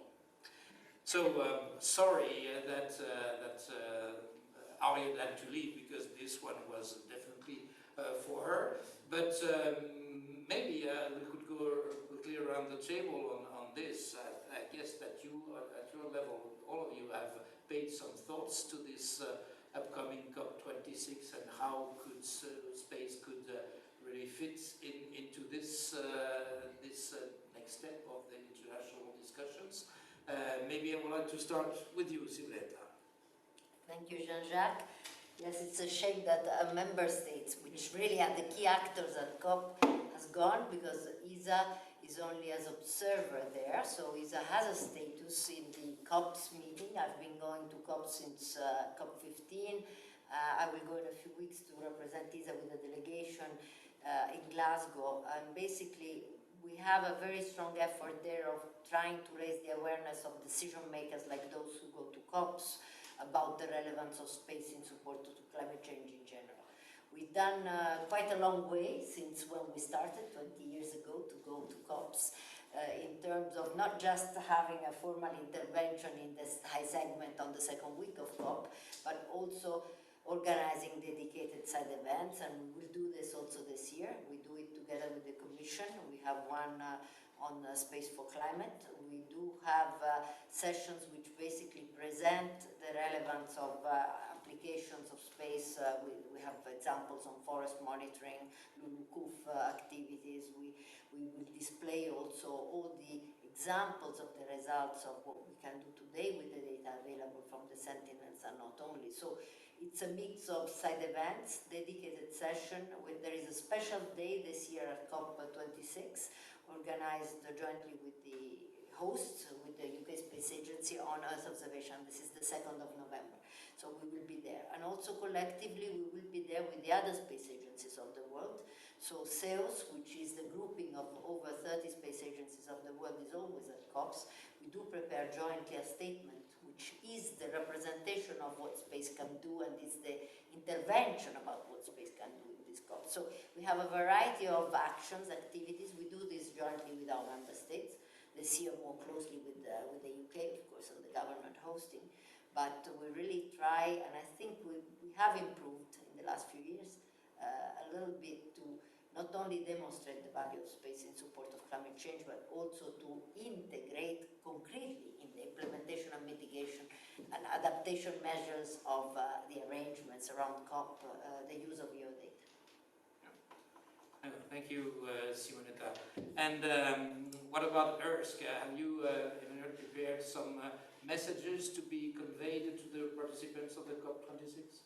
Well, I would say that for years, for sure, ERSC, and with the support of ESA, is developing a lot of different actions. The first I have in mind currently is the best practices, where we really clearly display of Earth observation data are currently used by real users, assessing the value up to the citizen.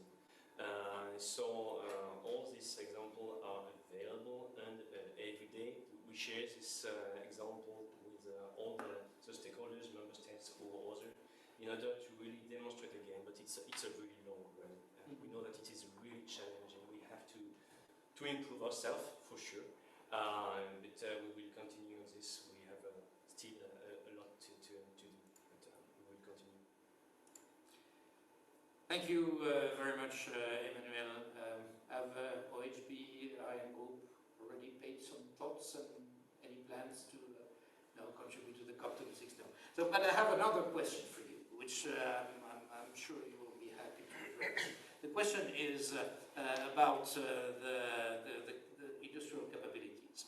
and it asks, does Europe have the data processing and artificial intelligence capabilities to analyze and process the overwhelming amount of space-based data that will fuel projects like the digital twinners, for instance, and are issues related to big data acknowledged in both space policies and climate policies? I think that this is a question that more or less addresses all the representatives of industry. Maybe well, I'll have another one for Luca later on. Maybe we can start with François. Yes, sure. As I mentioned in my prepared talk, space is at the crossroads between transitions. So obviously, space needs, space generates data, and data needs to be analyzed and processed and developed into actionable services. We currently in Europe have all the building blocks available, but we have not yet fully developed the integrated approach necessary to actually incorporate all these elements into a very useful system. Going back to the issue of space traffic management and SSA, the currently existing EU consortium, EUSST, is trying to tackle this issue by trying to pool and share all the various elements. Unfortunately, the system in and of itself is not yet fully operational in its ability to disseminate data at the appropriate pace, because that is the core issue. The ability to ingest data is one thing, but the ability to reconstitute it and deliver an in-time service is something that is an entirely different challenge.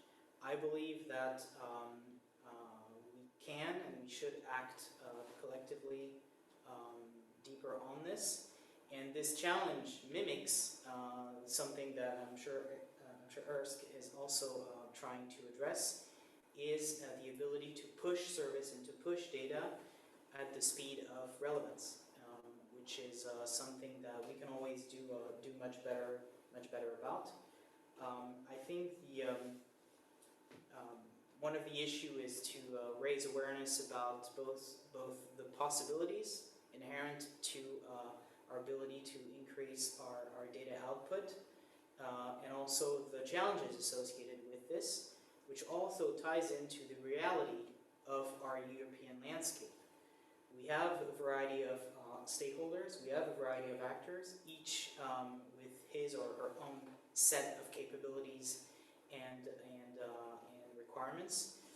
Our challenge, our collective challenge, and it is not uniquely space related, but is perhaps uniquely European, is our difficulty in trying to fully leverage what is available in a coherent and comprehensive way.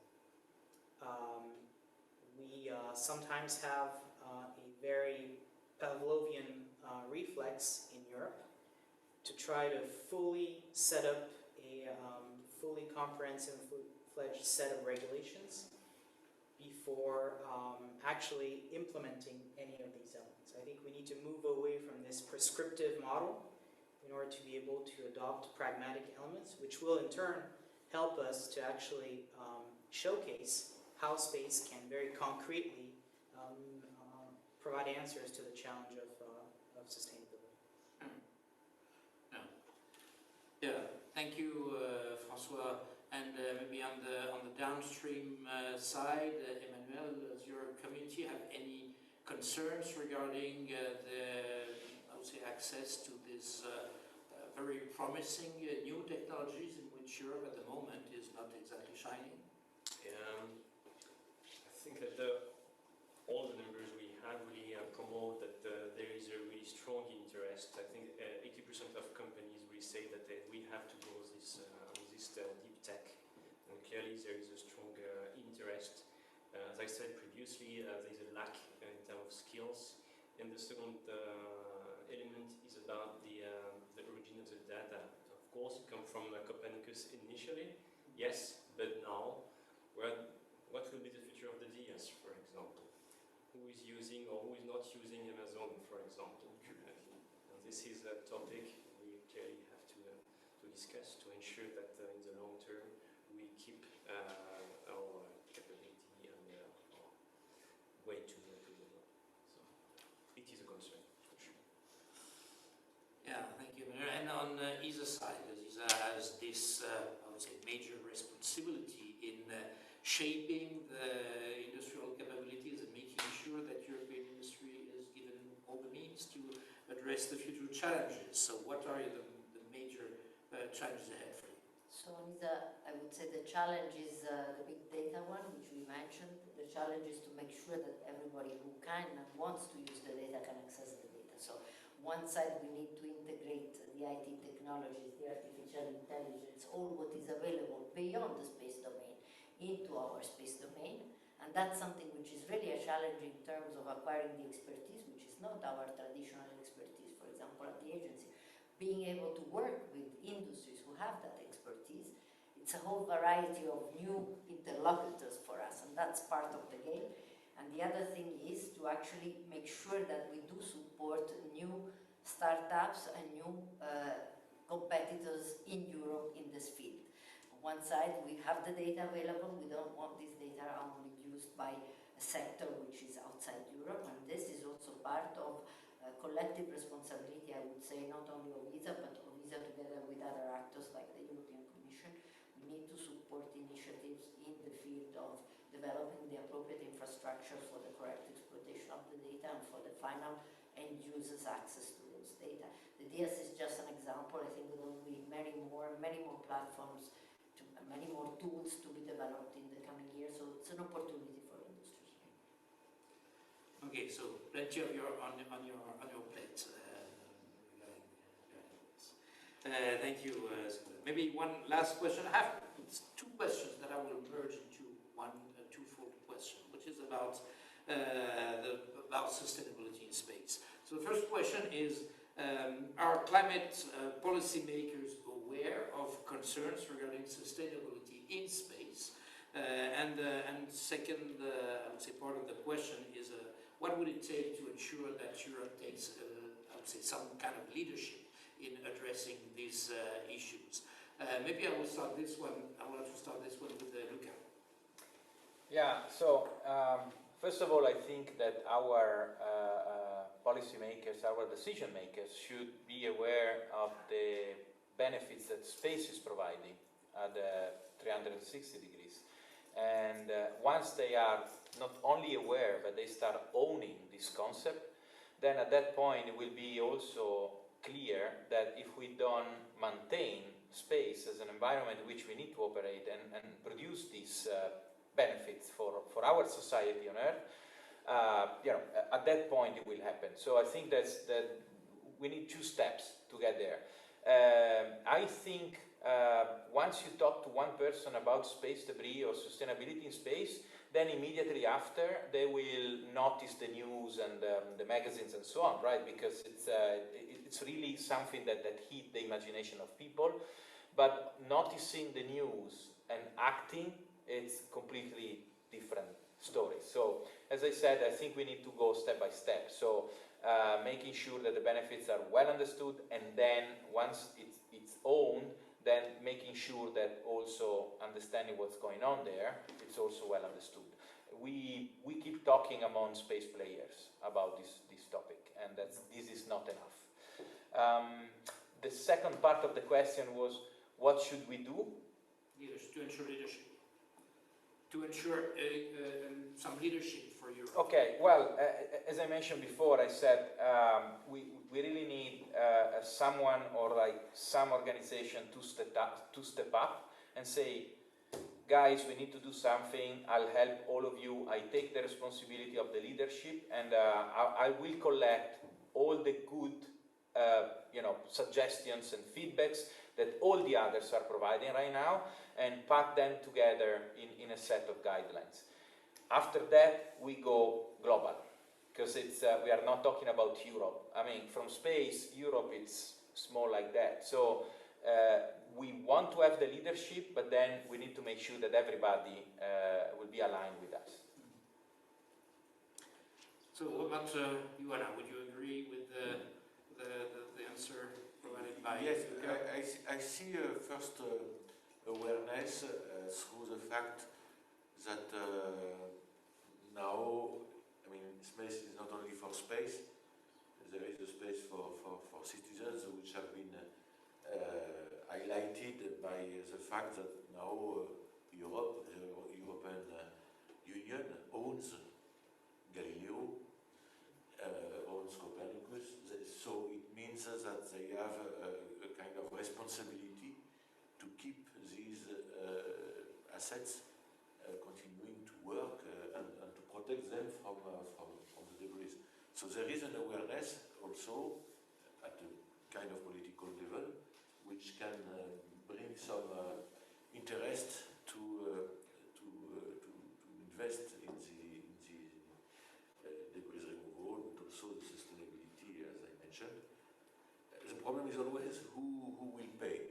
So when you put international standards and so on, okay, every company, every actor is paying a little bit, but who pays for the past? And that will be always the difficulty. Who pays to remove what will be existing, and in particular if we see what is expected from Mr. Musk or others, I don't know yet who will be able to be sure that it will, as you were mentioning, even for launching. I mean, if there is a collision, who is responsible, who pays, and so on. So that's something which has to be brought at political level soon. Thank you, Alain and François, on these two. Yes, just perhaps to offer up maybe what will be a more sobering view. I believe that yes, there is a growing awareness, but unfortunately it is not sufficient, as Luca rightfully mentioned. And unfortunately, political awareness is only made acute when there's a problem. And unfortunately, my personal opinion is that the issue of sustainability in space will not be taken into account at sufficient level until there is a major collision in space, there is a major event, perhaps involving the ISS, God forbid. But unfortunately, the awareness will only be fully fledged once this happens. Before then, of course, it is our collective responsibility to try to increase in a more positive manner the way we address these issues and make them not only into an awareness issue, but into an actionable political item. And I think we need to speak the language that is understood by our political leaders.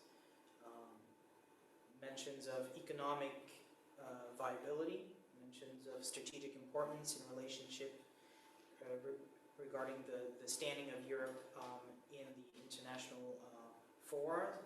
I think those are elements that perhaps we need to stress more strongly. Regarding the second question of leadership, I fully agree with what has been said by Luca. Someone needs to embody a leadership.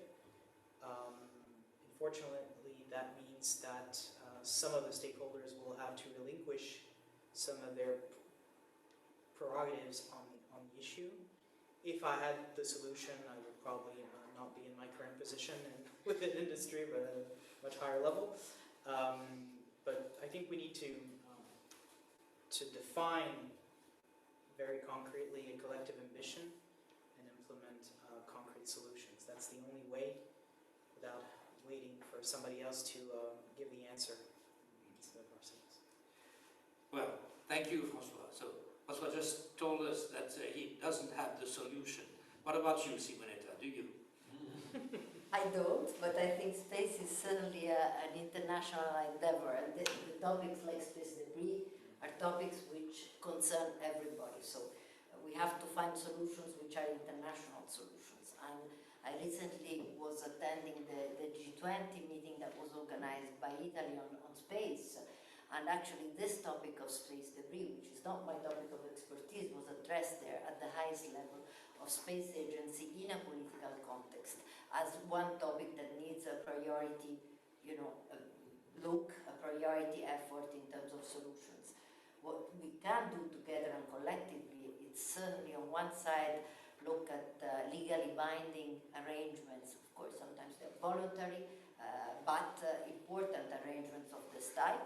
We have arrangements on frequencies, we have the Space Treaty of the UN of '67. Those type of legal arrangements can be engaging at international level and can be powerful and strong means of trying to adhere or have adhere nationals to international binding regulations. So that's one way possibly to act, and I strongly believe in international fora as a way to find these collective legally binding measures. On the other side, there is an economic element. It was very much stressed here. This economic element needs to be put in evidence because, of course, if you have collisions, this has economic impacts. Just to tell you, we have increasingly number of anti-collision maneuvers that we have to handle from our ESO, the Operations Center in Darmstadt, and compared to 10 years ago, it's an increasing number. So there is a value associated to the value of the satellite, the value of what it offers in terms of services, and that value in terms of economic value must be looked at. Of course, there is also the technical collaboration. We're very active since many years with the collaboration on the tracking, and I think this tracking collaboration with partners, with the ground stations, must be continued. You mentioned that there is one special setup that you have developed in your company. I think the technical collaboration has to go aside with the legally binding measures and possibly the political context of where to frame it. No solution, but certainly there are ways to find a solution that we should collectively look at. Thank you, Simonetta, and I think I would like to conclude this session on these words of wisdom. So I would like now to close this first session of our 15th Autumn Conference, and I would like to thank all of you for having been with us until the end of this panel, which was, in my view, quite interesting, and I would like to really thank all the speakers and panelists for having shared their views and thoughts with us. So today, with this Autumn Conference, will continue with a second session starting tomorrow at 3:30. This second session will be about which European space infrastructure for the new digital age, European ambitions and solutions for secure connectivity, digital transformation, and technological sovereignty, which is, I would say, a very hot topic at the moment. We will have a keynote speech given by Rodrigo da Costa, Executive Director of the European Union Space Program Agency, and then we will have a panel with Elodie Viau, Director for Telecommunications at the European Space Agency, Guillaume Delabrosse, who is Head of Unit in charge of Innovation, Startups and Economics at DigiDefis, at the European Commission, Wolfgang Rohrig, who is Head of Information Superiority Unit's Capability, Armament and Planning Directorate at the European Defence Agency. We will have also Mr. David Bertolotti, Director for International Institutional Affairs at Eutelsat, and Mr. Nicolas Capet, CEO and founder of Anywaves. So I'm looking forward to seeing you again tomorrow, and I hope you have enjoyed as much as I did this first session of our 15th Autumn Conference. Thank you.